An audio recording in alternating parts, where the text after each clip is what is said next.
The air itself felt thick, not just with the acrid scent of ozone and burnt insulation, but with the cloying weight of unanswered questions. I stepped over a tangle of severed conduits, the soles of my boots crunching on shattered glass and pulverized plaster. This was Dr. Thorne's sanctuary, his high-security research lab, now a testament to violent entropy. The uniform officer at the cordoned-off entrance had given me the standard spiel: catastrophic equipment failure, likely suicide, or a tragic miscalculation involving volatile compounds. The initial assessment was a predictable script, one I'd heard countless times. But the moment I crossed the threshold, my internal compass began to twitch. My eyes, trained over 2 decades to sift through chaos for patterns, immediately registered the dissonance. The room was a symphony of destruction. A reinforced steel workbench, once gleaming, lay twisted like a discarded ribbon. Monitoring screens, their bezels melted, gaped with dead, black eyes. A sophisticated ventilation hood, designed to contain the most hazardous aerosols, hung precariously, its filtration system ruptured and spilling fibrous debris onto the floor. In the center of it all, or what was left of it, was the primary workstation. Here, the devastation was most intense, a localized supernova that had scorched the very concrete beneath. The initial theory points to an explosion originating from the main reactor unit. The lead detective, a man with tired eyes and a perpetually furrowed brow, stated, gesturing vaguely at the epicenter of the blast. "We're looking at a thermal runaway. Perhaps an intentional overload." The security logs show Thorne was alone in here for the past 12 hours. No forced entry, no signs of struggle. I nodded, my gaze sweeping past him, past the other forensic technicians meticulously bagging fragments. They were doing their job, following the protocol. My job was to see what they might miss. I moved slowly, a predator sifting through a kill site. Every shard of glass, every scorch mark, every displaced object whispered a fragment of the story. I absorbed the details, the way the blast had peeled back layers of acoustic paneling, revealing the raw concrete beneath, the peculiar, almost surgical precision of some of the structural damage, as if specific points had been targeted. Thorne was renowned for his work with cellular regeneration and advanced biological catalysts. His research was rumored to be on the cusp of something revolutionary, something that could rewrite the rules of life itself. And now, life, or at least his, had ended here, amidst this wreckage.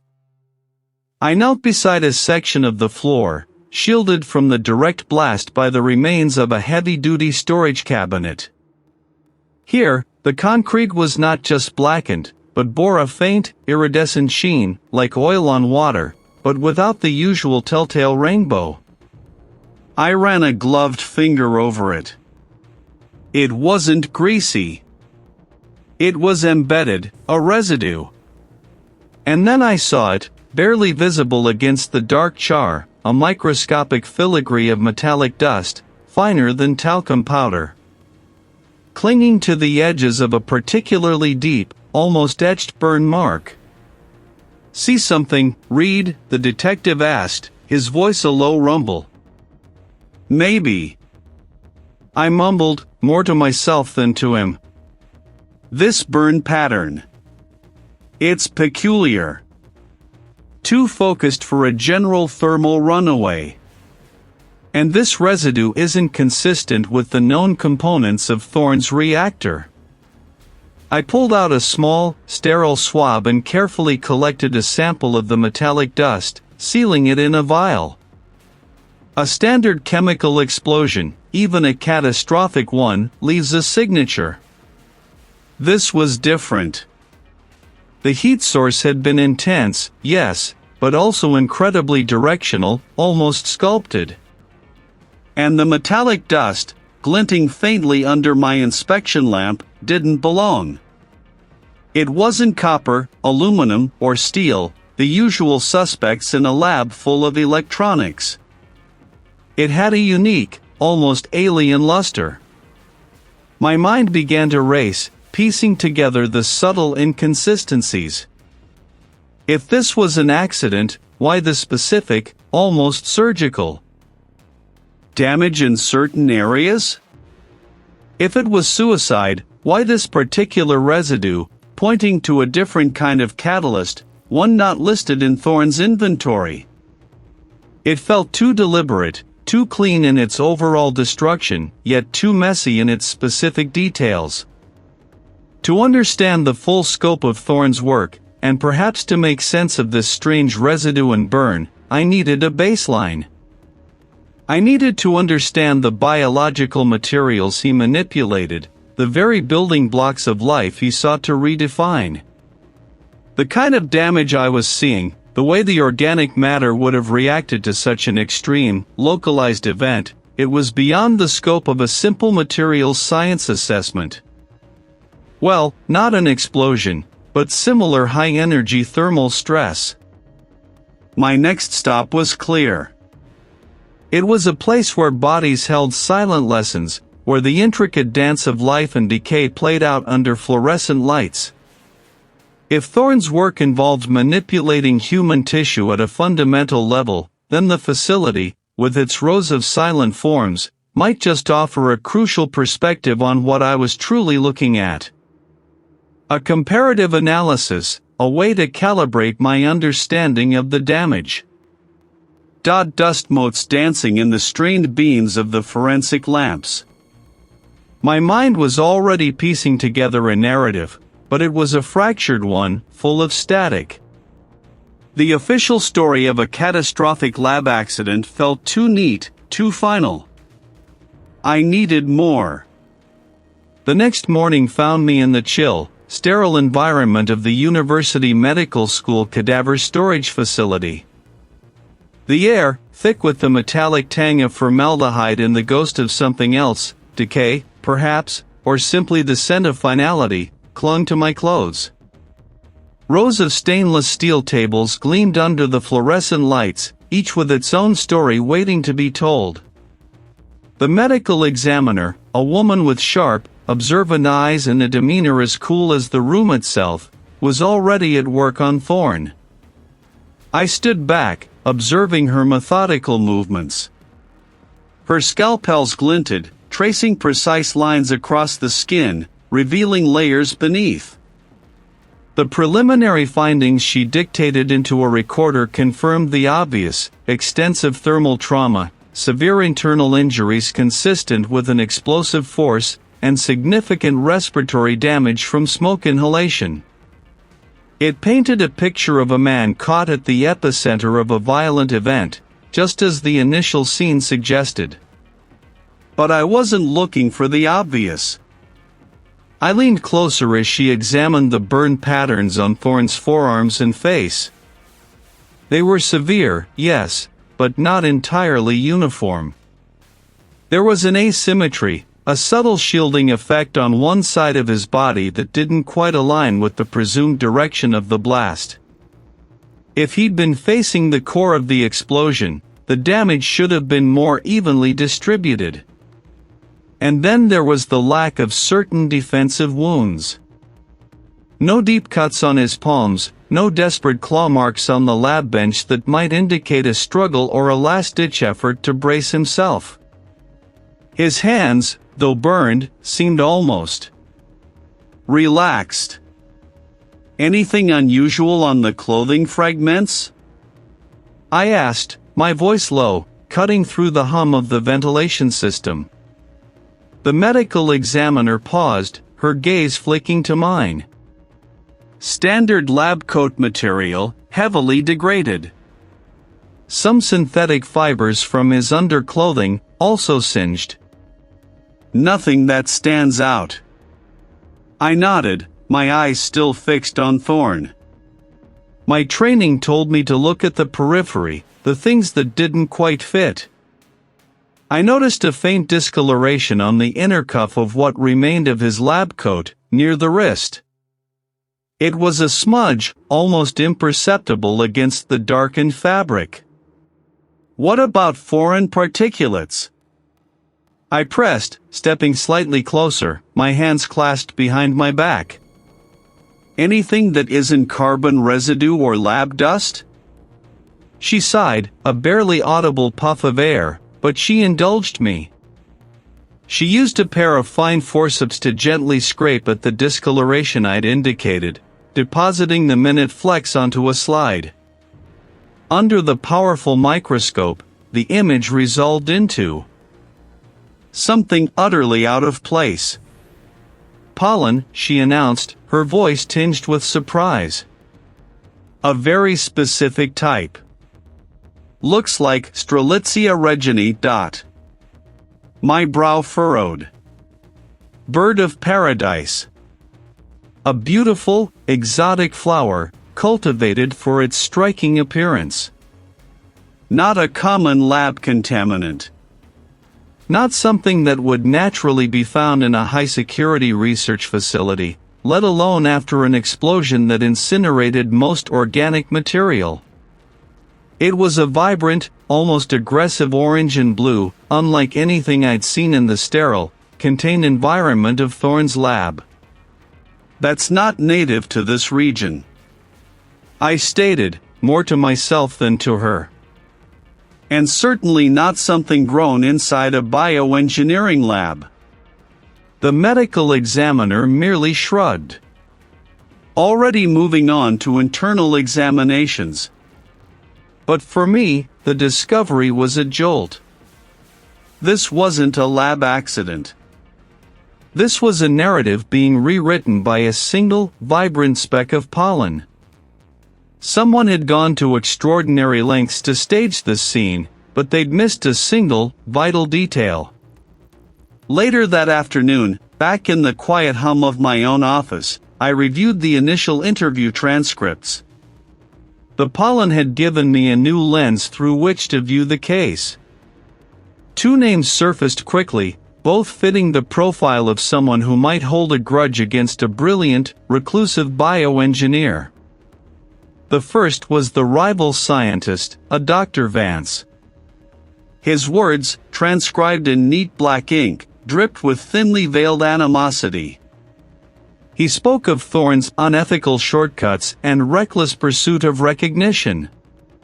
Vance's own research, though respected, had always been overshadowed by Thorne's groundbreaking work. He had access to the university's network, and by extension, intricate knowledge of its security protocols.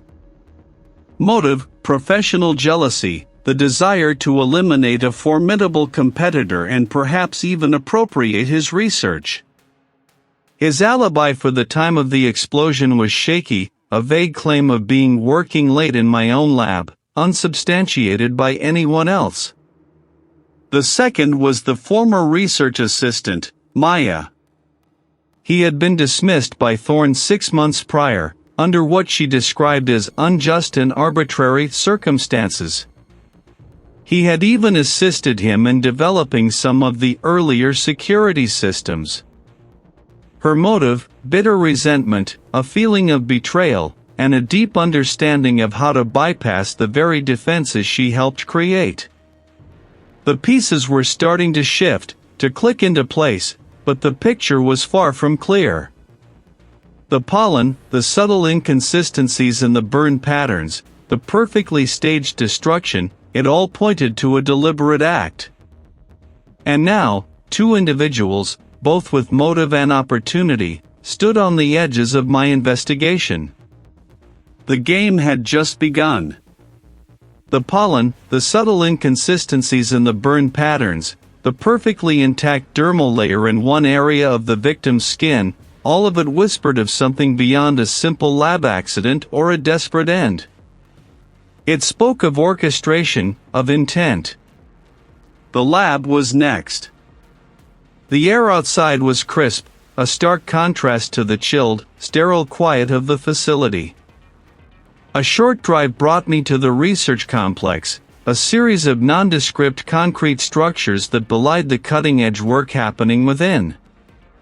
Thorne's lab, designated Unit 7, was nestled in a corner, its entrance guarded by a heavy, reinforced door and a blinking red security camera. A uniformed security officer, broad-shouldered and impassive, nodded me through the initial checkpoint. Inside, the atmosphere was different from the sterile quiet I'd left. It hummed with the low thrum of machinery, a constant, almost imperceptible vibration underfoot. The air smelled faintly of ozone and something metallic, like a fresh circuit board. The research area was a labyrinth of white walls and frosted glass partitions, each leading to specialized workstations. Thorne's personal office, located just off the main lab floor, was a mess of scattered papers and half-empty coffee mugs, a stark contrast to the meticulous order I'd observed in the victim's personal effects. Her hands wrung together, knuckles white. She flinched when I entered, her gaze darting to the closed door and back. "Reed," I introduced myself, offering a neutral nod. "I need to go through Dr. Thorne's research data." "The project files?" "They're sensitive." "I'm aware." "What can you tell me about his recent work?" I asked, moving closer to the main workstation. The sheer complexity of the equipment was evident: high-throughput sequencers, mass spectrometers, all state-of-the-art. She wrung her hands again. "He was agitated for weeks. Said people were watching him. That his work was being compromised." Her eyes, wide and unfocused, seemed to look beyond me, into some unseen corner of the room. "He spent late nights, every night. Locking down files, deleting things, then restoring them. Said he was cleaning house. Cleaning house?" I pressed. "Did he specify what he was deleting or restoring?" "No. Just files. Specific project files. He called them Project Chimera sometimes. Other times, he just referred to the sequences." She shuddered. "He was convinced someone was trying to steal his research. Or worse, twist it." "Twist it how?" She shook her head, a tremor running through her. "He wouldn't say. Just that the implications were global. He'd talk about disease resistance, about enhancing human capabilities. He was paranoid." Reed. I turned my attention to Thorne's primary computer terminal. It was a beast of a machine, designed for heavy data processing. The network specialist I'd requested arrived shortly after, a quiet individual with quick, efficient movements. Within minutes, he had bypassed the initial security protocols, revealing a meticulously organized, yet vast, digital archive. I began my dive. Thorne's research was indeed cutting-edge, centered on advanced genetic sequencing. Project files were categorized by complex alphanumeric codes, but a few stood out. Project Chimera, just as the assistant mentioned, was prominent. The data within was staggering: intricate genomic maps, protein folding simulations, and viral vector designs. The potential applications were immense: cures for intractable diseases, enhanced crop resilience, even targeted gene therapies that could reshape human physiology. But the flip side, as the assistant hinted, was equally terrifying: the deliberate manipulation of pathogens, the creation of designer biological agents. I navigated through layers of encrypted folders, my fingers flying across the keyboard. The network specialist worked silently beside me, monitoring network traffic and access logs. And then I saw it. They hadn't breached the core systems, but they had certainly probed. More tellingly, within Thorne's own activity logs, I found evidence of frantic data manipulation. It wasn't a complete wipe, it was as if someone, Thorne or another, had been interrupted, or perhaps, was testing the system. These were the actions of a man fighting for control of his work, or trying desperately to obscure its true nature. The attempted wipes, incomplete as they were, suggested two possibilities: either Thorne himself was trying to hide something truly damning, or someone else, someone intimately familiar with his systems and his work, had gained access and was attempting to erase their tracks. The assistant's words echoed in my mind, paranoid, people were watching him. My gaze drifted to a small, almost imperceptible smudge on the monitor screen, near the edge. Not dust. A faint, oily residue, like from a fingertip, but smeared. A hasty, almost frantic wipe. My pulse quickened. Someone had been here. Someone else. And they had left their mark. The network specialist I'd requested arrived, a young woman with a sharp, no-nonsense gaze and fingers that danced across the keyboard before I even finished explaining the problem. She plugged in her diagnostic tools, a tangle of cables and flashing lights, and began her work on Thorne's primary computer terminal. The machine hummed, a low, powerful growl that seemed to vibrate through the floor. Heavy encryption, she murmured, eyes fixed on the rapidly scrolling lines of code. And some serious firewall architecture. This wasn't just a research station, it was a fortress. While she chipped away at the digital defenses, I reviewed the physical evidence again. The microscopic trace element I'd found near the burn pattern on the lab bench, barely visible to the naked eye, still nagged at me. It wasn't biological, not a fiber, not a dust particle I recognized. It had a peculiar, almost crystalline sheen under my portable magnifier. The burn pattern itself, too, was odd, not a scorch from a simple chemical spill, but something more focused, more intense, like a miniature, precise incision. Thorne's research notes, scattered across his desk, spoke of theoretical applications for advanced material synthesis, but nothing that directly pointed to this anomaly. I collected the sample, carefully sealing it in a sterile container. The computer would take time, and my gut told me the physical evidence held the immediate key.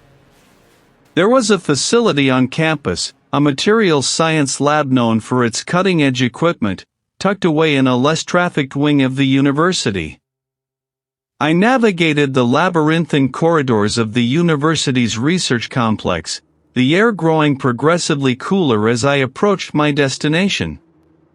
The corridor leading to it was stark, fluorescent lights humming over polished concrete, and a faint, acrid tang in the air, a mix of disinfectant and something else I couldn't quite place. I passed a heavy, insulated door marked with a biohazard symbol, and then, just around the corner, another, less ominous door with a plaque, Prof. Ilara Vance, Materials Science. He was the expert I needed. Professor Vance, a woman with a shock of silver hair pulled back in a severe bun and eyes that missed nothing, met me at the lab entrance. I explained the situation, showing her the sealed container. She nodded, her expression unreadable. Unusual burn patterns often point to unusual catalysts, she observed, her voice dry. She led me to a massive, gleaming machine, a spectral analyzer that looked more like a piece of space hardware than a lab instrument. We fed the microscopic particle into the chamber, and the machine whirred to life, emitting a low thrum that resonated in the quiet room. Minutes stretched into an eternity as the data streamed across the display screens. Vance studied the graphs, her brow furrowed in concentration. Then, a subtle shift in his posture, a slight widening of his eyes. "Well, now," he murmured, tapping a finger on a specific peak on the spectrum. "This is unexpected." He zoomed in, highlighting a unique elemental signature. "It's a polymer, read. A synthetic one. Extremely rare. The specific molecular structure suggests it's designed for high-stress, high-temperature applications. Think specialized aerospace components, or perhaps advanced industrial tooling. It's not something you'd find in an everyday lab, especially not one focused on biological engineering." The implications hit me with the force of a physical blow. This wasn't a lab accident. This was a deliberate act, executed with a tool designed for precision and extreme conditions. Vance continued, pulling up a global materials database. "There are only a handful of manufacturers capable of producing something like this, and even fewer entities that would have access to it in significant quantities. This particular variant, with its unique trace contaminants, points to a specific production batch. It's almost a fingerprint." She cross-referenced the data. "One name keeps recurring in the associated research and development patents for this polymer, Omnicorp." Omnicorp. The name resonated. They had a reputation for cutting corners in their pursuit of innovation, a corporate shark in a sea of smaller, more ethical fish.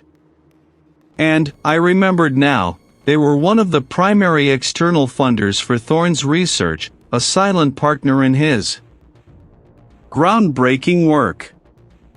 Someone with access to this high-end industrial polymer, someone connected to Omnicorp, had orchestrated Thorne's death. I wasted no time. A call to my contact at the district office secured an immediate meeting with Omnicorp's liaison to Thorne's project. The meeting was set for late afternoon, in a sterile, impersonal conference room at their downtown corporate tower. The liaison, a man named Mr. Davies, was impeccably dressed, his suit tailored to perfection, his smile practiced and too wide. He offered me coffee, water, anything I needed, his gestures almost exaggeratedly accommodating. I laid out my findings, carefully omitting the most damning details, wanting to see his reaction. "We've identified a unique synthetic polymer at the scene," I stated, watching his eyes for any flicker of recognition. "It's not consistent with Dr. Thorne's usual lab materials. Our analysis indicates it's a high-grade industrial compound, with very specific applications. And it points directly to Omnicorp's proprietary research." Davies' smile didn't falter, but a subtle tension gripped his jaw.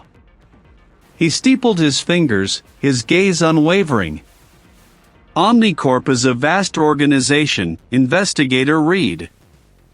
We have many divisions, many proprietary materials. Dr. Thorne's work was indeed groundbreaking, and we were proud to support it.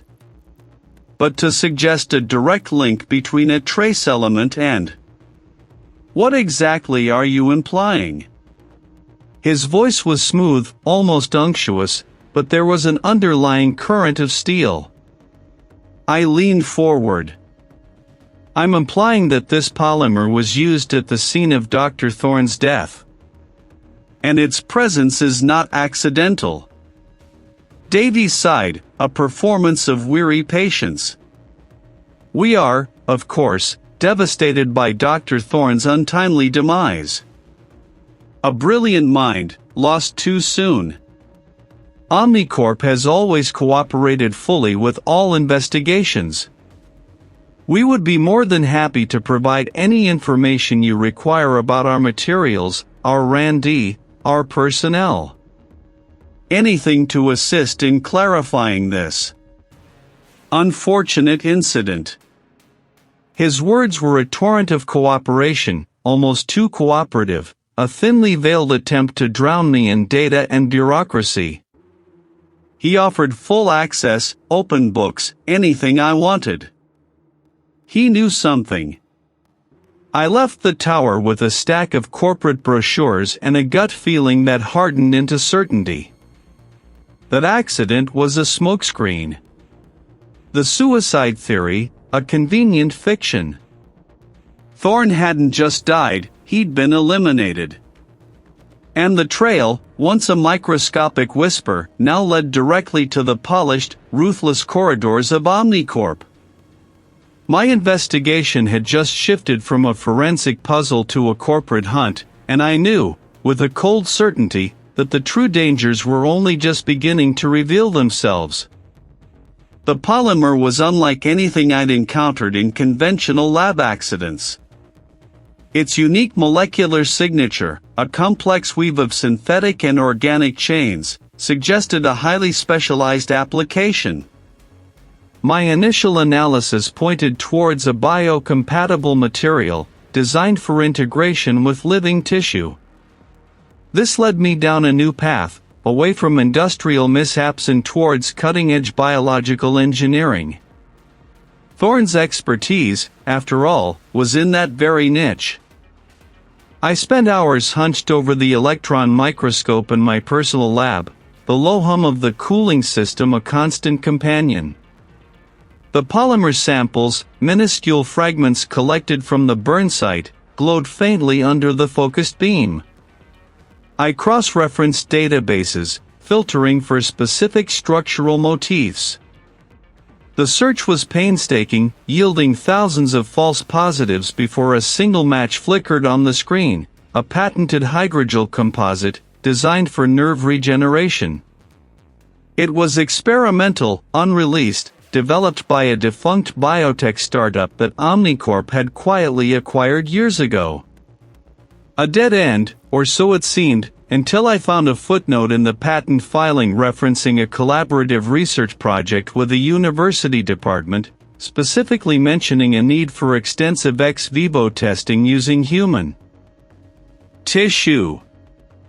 The lead was thin, but it was a lead. The building was a brutalist block of concrete and steel, nondescript and imposing.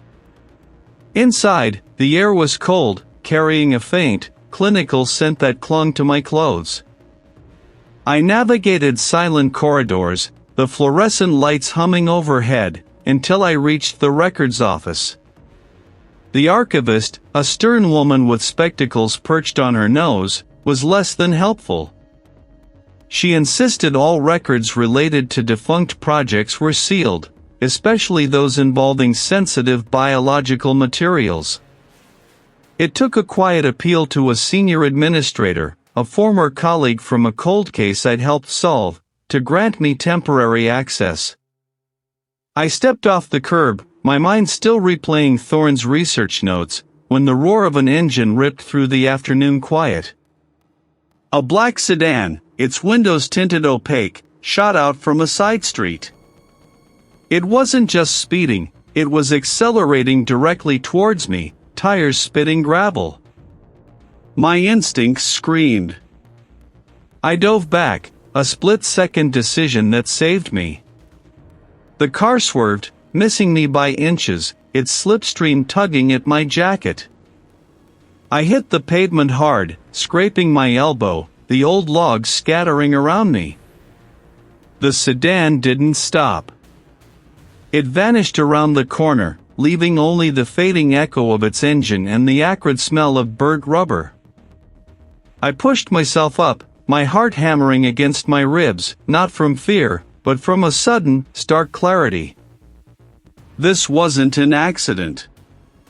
This was a warning. Someone knew I was getting too close. Back in my lab, the subtle violation was almost imperceptible. I always left a specific, minuscule dust motes pattern on the edge of my workbench. A tiny, almost invisible forensic trap. It was disturbed. Not wiped clean, which would have been obvious, but subtly shifted, as if someone had brushed past, then tried to put things back exactly as they were. My secure data drive, normally tucked away beneath a false bottom in a drawer, was in the same spot, but the faint impression of my thumbprint on its casing felt off. It was too perfect, too centered, as if it had been lifted and replaced with meticulous care. They hadn't tried to steal anything, not overtly. They had sent a message: "We can get to you. We know where you work." The hairs on my neck pricked. The game had just escalated. The phone rang, startling me. It was Maya. "I need to talk to you." Something I should have said earlier. "I'm scared." I told her to meet me at a neutral, public place, a quiet coffee shop across town. When she arrived, she looked like she hadn't slept in days. Her eyes darted around, her hands trembling as she clutched her mug. "It's about the lab," she finally managed, her voice barely audible above the gentle clatter of cups. Before Thorne died, there was someone. Not Thorne. Not me. Someone else. I leaned forward, my gaze steady. "Tell me everything." I used to go in sometimes, late. Thorne was a night owl, but even he'd leave eventually. I just finish up some minor things, organize his notes, clean a bit. One night, maybe a week before the accident, I saw a light from his lab. I knew he was gone. I'd seen him leave. I thought maybe I'd forgotten to turn something off. She took a shaky breath. When I got closer, the door was ajar. Just a crack. I heard movement inside. Quiet, deliberate. I froze. Tall. Lean. Moving between the workstations. They weren't wearing a lab coat. And they were quick. Efficient. She shook her head, tears welling in her eyes. No. They had a hood up. And then they just vanished. Slid out the back entrance, the one that leads to the service alley. Like a ghost. I didn't see a car, nothing. I told myself it was my imagination. Or maybe Thorne had come back. But I knew it wasn't him. The way they moved. It wasn't him. Why didn't you tell me this sooner, Maya? I pressed, though I already knew the answer. Fear. I was terrified, Reed. Who would believe me? And then Thorne was dead. I thought maybe it was related. And whoever it was, they were still out there. I didn't want to be next. She wrung her hands. But after what happened to you, I saw it on the news. The car. It made me realize I can't keep quiet anymore. They're watching you too, aren't they? Her words confirmed my suspicions, weaving a tighter net around the truth. This wasn't a tragic accident. This was a carefully orchestrated murder, and the perpetrator was ruthless, methodical, and willing to eliminate anyone who got in their way. I was no longer just investigating a death, I was fighting to uncover a truth someone desperately wanted buried. and I was now firmly in their crosshairs. The hum of the servers in Thorne's research lab was a low, constant thrum, a deceptive soundtrack to the meticulous destruction I was now unpicking. My fingers danced across the holographic interface, sifting through terabytes of data from the lab's environmental control systems and equipment logs. Every sensor reading, every access attempt, every minute fluctuation in atmospheric pressure or temperature was recorded here, a digital footprint of Thorne's last moments. My determination was a cold, hard knot in my gut. This wasn't an accident. I pulled up the atmospheric regulation logs first. Thorne's protocols were stringent, almost obsessive, designed for the delicate nature of his work. Normal operating parameters were a tight band, deviations flagged immediately. But here, in the hours preceding the incident, I found subtle, almost imperceptible shifts. A fractional drop in oxygen, then a compensatory spike, then another drop. Not enough to trigger an alarm on its own, not enough to feel anything amiss for a casual observer. It was like watching a heartbeat skip a beat, then another, before flatlining. Too precise, I muttered, leaning closer to the shimmering display. The system's internal diagnostics had logged these as minor sensor glitches, self-correcting. But the pattern was too clean, too deliberate for random error. I cross-referenced the timestamps with the lab's security camera footage, isolating the moments of these atmospheric irregularities. No visible intruder. No physical interaction with the consoles. My suspicion solidified: remote access. I dove into the network traffic, tracing external connections, backdoor attempts. The lab's bespoke security was formidable, a labyrinth of firewalls and encryption. But someone had navigated it. Not by brute force, but with the subtle touch of a master key. An authorized access log, dated weeks ago, for system maintenance, had been exploited. A ghost in the machine, lying dormant, waiting for its cue. The first stage of the sabotage became clear, a gradual, almost imperceptible depletion of oxygen within the sealed reaction chamber where Thorne had been working. It wasn't a sudden, suffocating vacuum, but a slow, insidious drain. Enough to impair judgment, to induce a creeping disorientation, to make critical thinking foggy. Next, I turned to the equipment logs for the specific bioreactor Thorne had been operating. The readings showed a sudden, catastrophic pressure surge, followed by an immediate safety shutdown. The official report cited a structural failure, a tragic flaw in the chamber's design. But the digital records told a different story. Moments before the surge, there was an unscheduled override of the thermal regulators, followed by a deliberate bypass of the primary pressure release valve. It was a perfectly choreographed sequence. The system, designed to prevent catastrophe, had been turned into its instrument. I scrubbed through the data, visualizing the timeline. First, the remote activation of the dormant access point, triggering the atmospheric manipulation. Then, once Thorne's cognitive functions were compromised, the second stage, the calculated equipment override.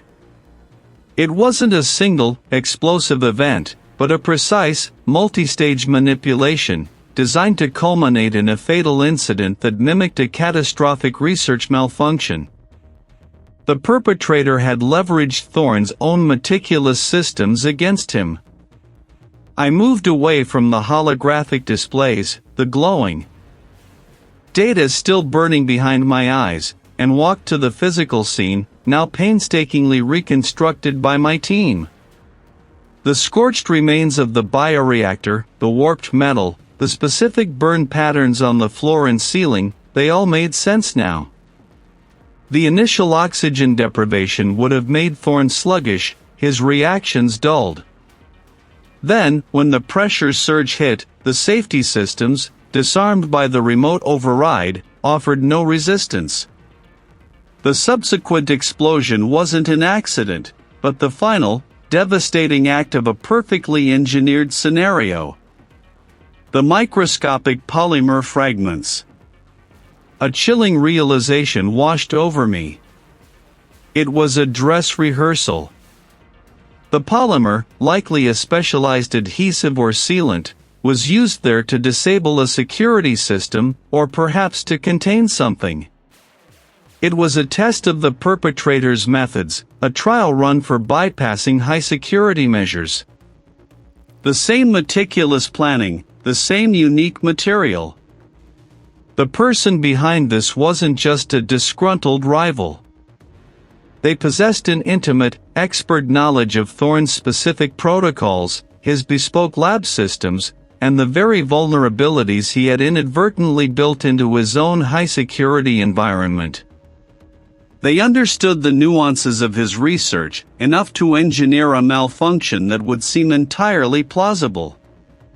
And the trail, starting with a subtle atmospheric shift and ending with a unique polymer from an unlikely storage facility, was now clearer than ever. The net was tightening. The initial assessment had pointed to a catastrophic accident, or a desperate act. But the deeper I delved, the more the digital debris suggested something far more deliberate, a calculated erasure designed to look like chaos. I wasn't looking for theft anymore. The pattern of data degradation, the specific files targeted for complete obliteration versus those merely corrupted, spoke to a different agenda. It wasn't about taking Thorne's work, it was about stopping it. Preventing its completion, its release. A chill, colder than the lab's climate control, settled in my gut. This wasn't just corporate espionage, this was a silencing. Hours bled into one another, the glow of the interface reflecting in my tired eyes.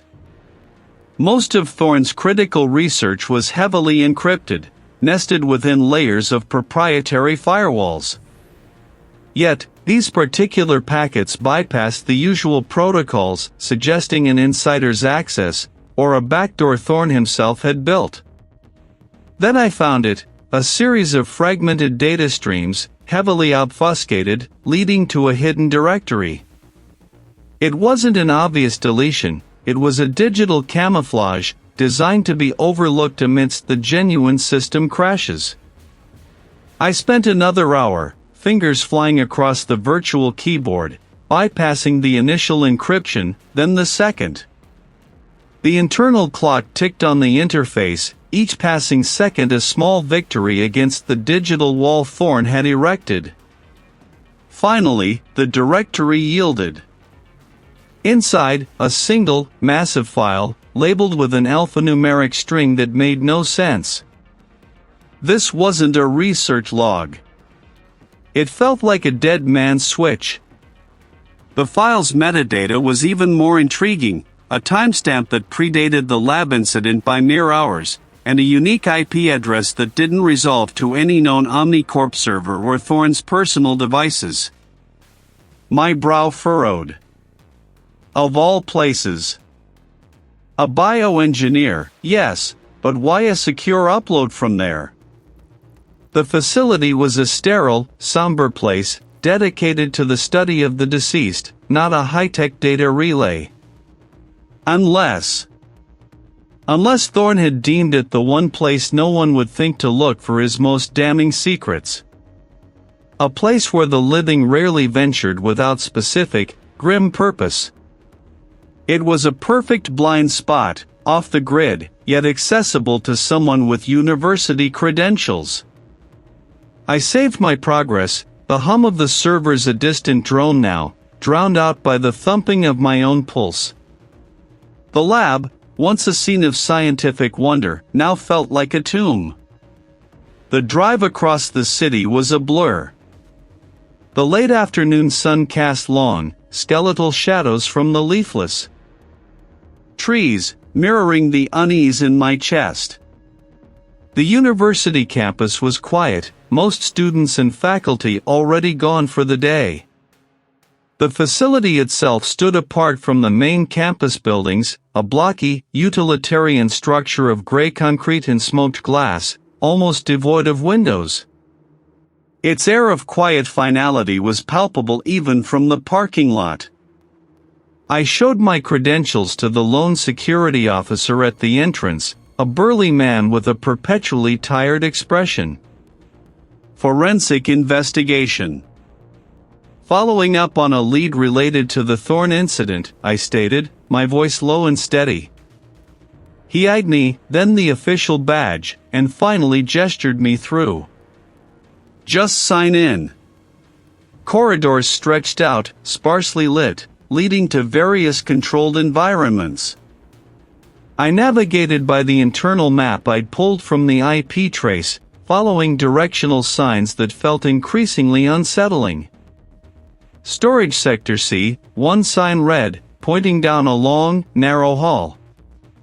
I found the small, unassuming data terminal embedded in the wall of a small, windowless office tucked away at the very end of Sector C. It looked like any standard university network jack, but the port had a unique, almost custom-fitted adapter still attached, a small, black device I recognized as a secure, one-time-use data burst module. Thorne had used this. Connecting my own secure tablet, I began the final decryption. The air conditioning unit in the room whirred softly, the only sound breaking the profound quiet. The data streamed in, raw and unfiltered. It wasn't merely Thorne's research. It was his personal journal, intertwined with data logs, meticulously detailing his growing ethical concerns. The screen illuminated with his stark entries. He had discovered that Omnicorp, his primary funder, was secretly diverting resources, not to cure diseases with his bioengineering breakthroughs, but to create a separate, far more dangerous project. A weaponized pathogen, designed for targeted delivery, leveraging the very principles Thorne was developing for therapeutic purposes. He'd stumbled upon evidence of human trials, conducted in clandestine overseas facilities, and the unusual burn pattern I'd noted in his lab wasn't an accident, it was a signature, a residue from a prototype delivery system he'd been analyzing, a system not from his own lab. His final entry was a desperate plea, a detailed plan to expose Omnicorp, to release all his findings, both his own beneficial research and their horrific weaponization project, to the public. He had prepared a comprehensive dossier, encrypted and ready for release, a digital bomb waiting to detonate. The killer hadn't just wanted to prevent his research from being stolen. They wanted to prevent Thorne from telling the world what he knew. The complexity of the murder method, the intricate cover-up, suddenly made terrifying sense. This wasn't about money, it was about power, and the terrifying lengths someone would go to protect it. My breath hitched. I wasn't just investigating a murder anymore. I was standing on the precipice of something far larger, far more dangerous. And now, I was holding the fuse. The clinical scent, sharp and metallic, permeated everything, even the recycled air of the small, repurposed office where I'd set up my operations. Fluorescent lights above cast a stark, unforgiving glow on the array of screens before me, each flickering with a torrent of data, access logs, employee profiles, project schematics, internal communications, and security footage spanning months. My fingers flew across the keyboard, a rhythmic tapping that echoed in the quiet room. I was deep in the digital weeds, cross-referencing every data point I could get my hands on. The sheer volume was staggering, but I trusted the patterns, the subtle discrepancies that always emerged from chaos. Thorne's lab was a fortress, designed to keep people out, not to facilitate an intruder. Yet, someone had bypassed its advanced protocols with surgical precision. This wasn't a smash and grab, it was an inside job, executed by someone with intimate knowledge of the system's vulnerabilities and the specific expertise to exploit them. I started with the access logs, correlating them against the time of the incident and the preceding weeks. Who had been in and out? Who had authorized unusual access requests? Then, I layered on employee profiles. This wasn't just about hacking a firewall, it was about understanding the very intricate physics and engineering of Thorne's experimental apparatus. It demanded a bioengineer's knowledge, an IT specialist's finesse, and a saboteur's intent. The list of potential suspects, initially broad, began to shrink. Many had the technical background but lacked access to critical systems. Others had the access but not the specialized knowledge of Thorne's specific research area. I filtered out those without a clear motive, those with ironclad alibis, those whose digital footprints showed no anomalies. The process was painstaking, a slow grind through countless data entries, but I felt a familiar tightening in my chest, a sign I was closing in.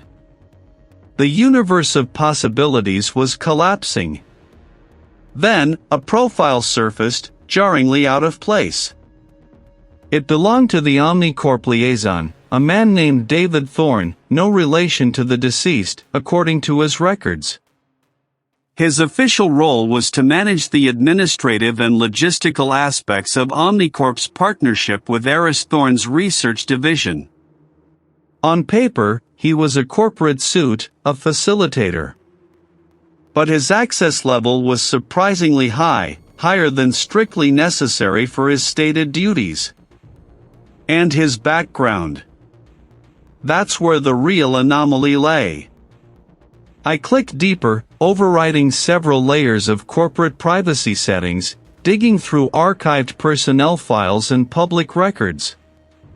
The data unfurled before me, contradicting the bland corporate veneer. David Thorne wasn't just a corporate liaison.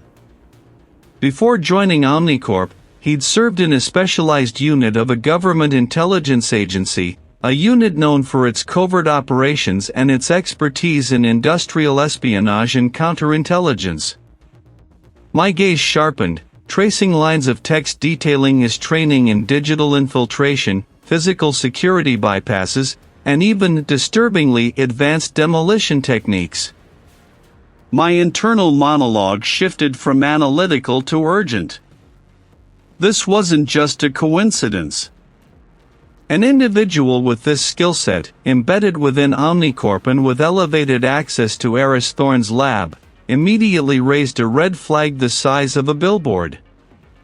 I cross-referenced his career trajectory with a known intellectual property scandal from nearly a decade ago, a case involving the theft of advanced bioengineering schematics from a rival research firm.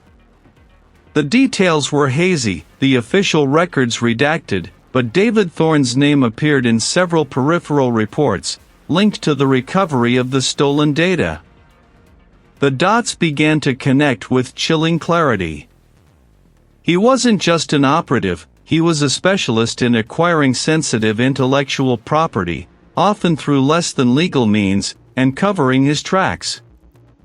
The tension in the small room solidified, pressing in on me. Eris Thorne's research, potentially world-changing, could easily be seen as a strategic asset by a corporation like Omnicorp, or by anyone with the means to employ a professional like David Thorne. The perpetrator didn't just understand the lab, they understood the man, his work, and how to make him disappear without a trace of foul play. David Thorne. The name echoed in my mind, no longer just a placeholder but a distinct, dangerous presence. He had the means, the motive, and the professional background to orchestrate this entire charade. My desk, a scarred laminate surface, was buried under reports, magnified photos, and the occasional coffee ring. I leaned back, stretching the stiffness from my shoulders, and glanced at the time. It was almost midnight. I placed a fabricated report, bound in a stark red folder labeled Classified Biological Agent Stabilization Protocol, prominently on the corner of my desk. It detailed a theoretical breakthrough in Thorne's research on newly identified polymer, a unique molecular structure that, if true, would be the missing link in stabilizing his most volatile, and potentially weaponizable, compounds. The details were just plausible enough, a tantalizing whisper of a discovery that only someone deeply embedded in Eris's work, someone who knew the real stakes, would fully grasp. I'd spent days crafting it, weaving in enough technical jargon to sound authentic, but leaving just enough ambiguity to be a lure. I then picked up my phone, dialing a number I knew would go straight to voicemail. I spoke in a deliberately hushed, urgent tone, my voice carrying just enough to be audible through the thin partition wall of the office, if anyone were listening. Listen, I think we have it. The polymer. It's the key. He was found a trace in the lab's ventilation system, matches the residue from the warehouse incident and the dock explosion. If this holds, it means Thorne wasn't just working on a cure, he found a way to control the active agent. This changes everything. We need to secure these findings immediately. I'm leaving the preliminary report on my desk, heading out to confirm one last detail. It was a long shot, relying on the killer's desperation, but it was my best play. I grabbed my coat, made a show of locking the office door, and walked purposefully down the deserted corridor, my footsteps echoing. Instead of leaving the building, I slipped into a utility closet further down, its door barely ajar, and settled in for the wait. The air here was cooler, smelling of disinfectant and old pipes. I pulled out my tablet, connecting to the camera feed. Minutes crawled by, each tick of the internal clock amplifying the tension. My breath hitched when I saw a figure approach my office door on the tablet screen. It was Eris's brother, the colleague. He hesitated, glancing around the empty hallway, then produced a keycard. My internal monologue confirmed what I already suspected. His access was still active, a legacy of his familial connection to Eris and his own, albeit lesser, academic standing. He slipped inside. My eyes narrowed, fixed on the screen. He went straight for the red folder, his movements quick, practiced.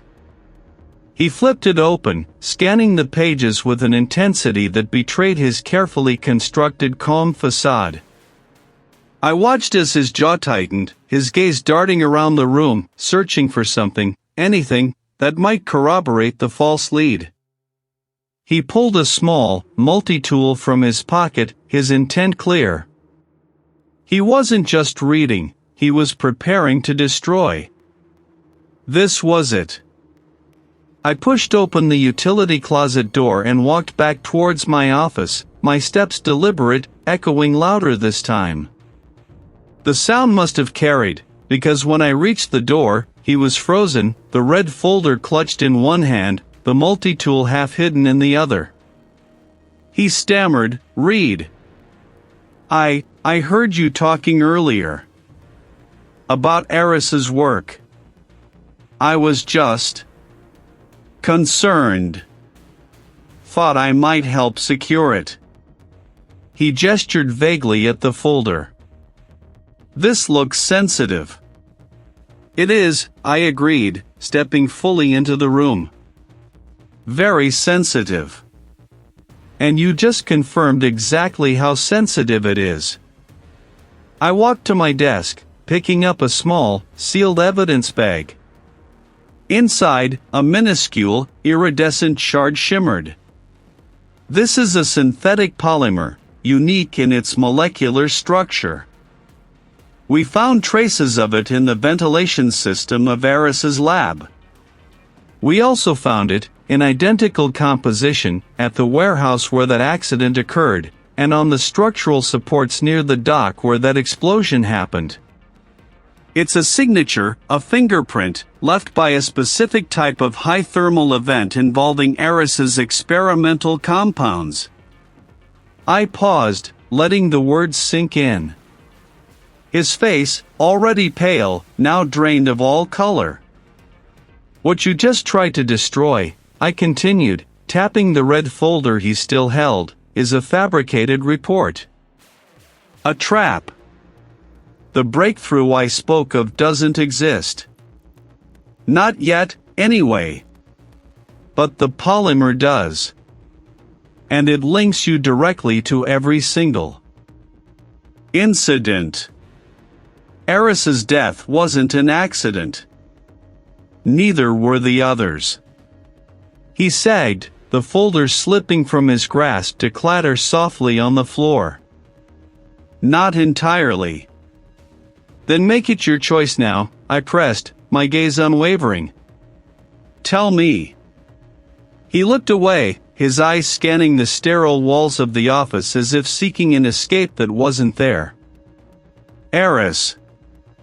He was getting too close. Too ethical, if you can believe it. He discovered what the corporation was truly doing with his research, with the compounds he'd developed for medical applications. They twisted it, weaponized it. He threatened to go public, to expose their bioweapon development to the world. My mind raced, connecting the dots. The corporate secrets, the academic rivalries, the lengths gone to hide the truth. And they tasked you to stop him? He nodded, a single, bitter tear tracing a path down his cheek. They offered me a position, influence, to keep me quiet, to keep me compliant, and to ensure Eris never saw the light of day again. I knew his lab, its intricacies. I knew how to stage the accident, how to make it look like a tragic miscalculation. It was a byproduct of the precise method I used to trigger the reaction, a residue from the catalyst they provided. I thought it would burn away, be untraceable. The confession hung in the air, a heavy, suffocating truth. The tension in the room, which had been building for weeks, finally snapped. It wasn't about a lone genius, or a misfired experiment. It was about corporate power, and a brother's tragic complicity. The air, thick with the weight of David Thorne's confession, felt heavier than any lead shield I'd ever encountered. His face, a mask of exhausted defeat, finally crumbled. The carefully constructed facade of grief, of concern for his brother's legacy, evaporated, leaving behind only the raw, ugly truth of his complicity. The officer, who had stood silently observing our exchange, moved in without a word, his movements precise and practiced. The click of the cuffs was sharp, definitive, severing the last thread of David's freedom. I watched him being led away, his gaze meeting mine for a fleeting second. There was no defiance, no plea, just a profound emptiness that spoke volumes about the choices he'd made. It wasn't a victory, not really. The architect of the crime might be in custody, but the true scope of what he'd revealed stretched far beyond a single act of fratricide. The silence he left behind wasn't peace, it was the eerie calm before a storm. My phone buzzed relentlessly. The director's voice, when I finally answered, was tight with a mixture of urgency and grim satisfaction. Read. Good work. Omnicorp's stock is plummeting. We've got multiple arrests underway, executives, research heads. This is going to be big. Big was an understatement. This wasn't just a corporate scandal, it was an earthquake. The media, already sensing blood in the water, descended with a frenzy I hadn't seen in years. News cycles churned, speculating on the motive, the method, and the mind-boggling implications of Dr. Thorne's research. The public, initially shocked by the tragic loss of a brilliant mind, was now reeling from the betrayal. The narrative shifted from a lone genius's misfortune to a chilling tale of corporate greed and familial betrayal, all wrapped around a scientific breakthrough that promised or threatened to redefine human biology. The ethical debate ignited like wildfire. Discussions raged on every platform about the boundaries of scientific advancement, the unchecked power of corporations, and the moral compass of those who wield such influence. Was Dr. Thorne a visionary, or a reckless pioneer whose ambition invited catastrophe? And what of the research itself? A project capable of altering cellular regeneration at a fundamental level was not something that could simply be filed away. Governments and international organizations, their initial caution now replaced by urgent concern, began to vie for control, each recognizing the immense strategic and humanitarian potential and danger of Thorne's final work. The air here was cool, metallic, carrying the faint, unmistakable scent of preservation chemicals. I needed clarity, a grounding point amidst the chaos. My focus had shifted from who did it to what they were trying to gain, and how deeply rooted Thorne's work was in fundamental biological understanding. Row after row of stainless steel cabinets lined the walls, each holding the silent remnants of lives once lived, now dedicated to the advancement of knowledge. The facility technician, a quiet man with kind eyes and perpetually gloved hands, nodded to me as I entered. He knew my face by now, knew my purpose was always specific, always demanding. "Read," he acknowledged, his voice a low murmur. "Still digging?" "Always," I replied, the word tasting like ash. "I need to review those specific tissue samples Thorne referenced in his early notes." He pulled a drawer, revealing a meticulously labeled specimen tray. These were part of a long-term study Thorne initiated years ago, before Omnicorp became involved. He was fascinated by the body's innate ability to heal, even in extreme conditions. I leaned in, examining the minute sections under a portable microscope I'd brought. The slides contained slices of neural tissue, some showing severe degradation, others exhibiting an anomalous regenerative capacity that defied conventional understanding. Thorne's handwritten annotations, precise and obsessive, detailed his observations: unusual protein folding, accelerated telomere restoration, self-repair mechanism activation beyond expected parameters. My fingers traced the faint lines of his handwriting. This wasn't just about making money, this was about pushing the boundaries of life itself. The corporate conspiracy, the ruthless pursuit of profit, had hijacked a quest for fundamental biological truth. David Thorne hadn't just murdered his brother, he had attempted to bury a discovery that could reshape humanity, either for its salvation or its ultimate undoing.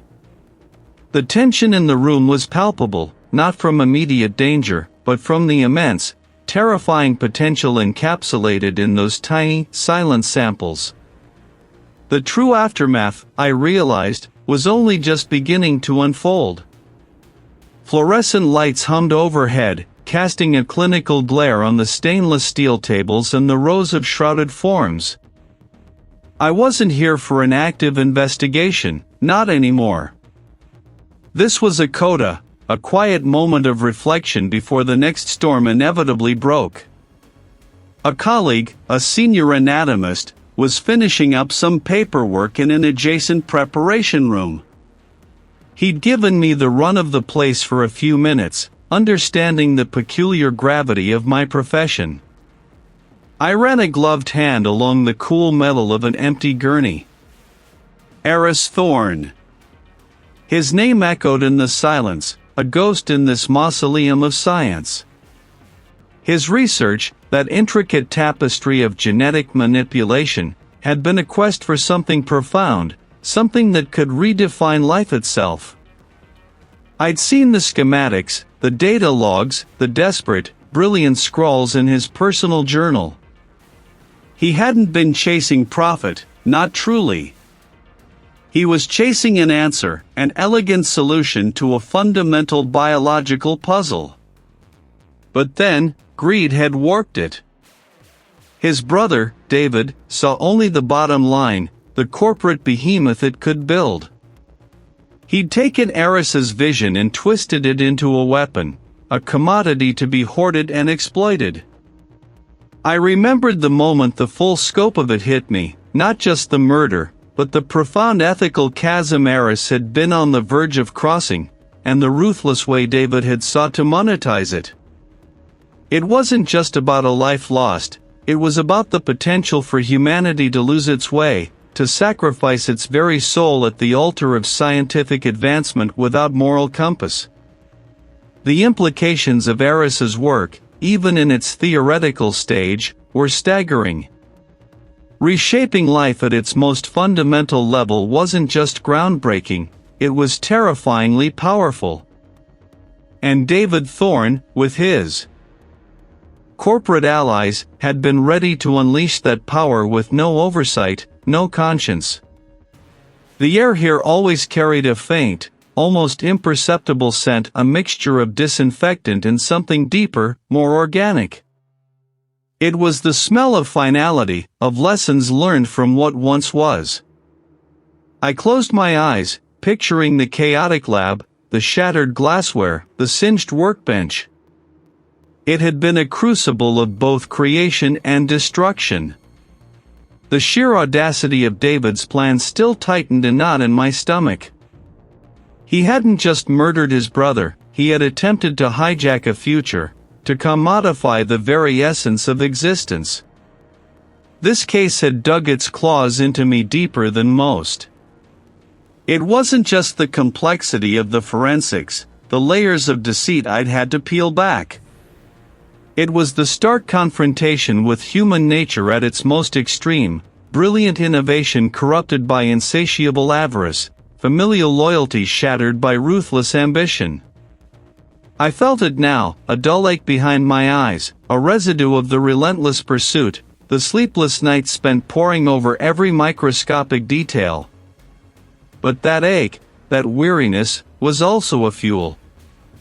It reaffirmed my commitment, solidified my resolve. If I didn't dig, if I didn't push past the superficial, then who would? The truth, however inconvenient or painful, deserved to be unearthed. Justice, however imperfectly served, demanded an advocate.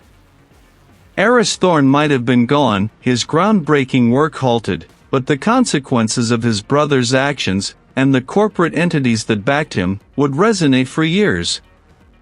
The legal battles would be protracted, the fallout messy, but the core truth had been exposed. David Thorne was behind bars, his corporate empire facing an unprecedented scandal. I opened my eyes, scanning the sterile room one last time. The struggle between progress and peril, between innovation and ethics, was an ongoing one. Thorne's case was closed, a grim chapter brought to its conclusion. But the questions it raised, the ethical tightropes it illuminated, remained. The world would keep turning, and somewhere, another truth would be waiting for me to find it.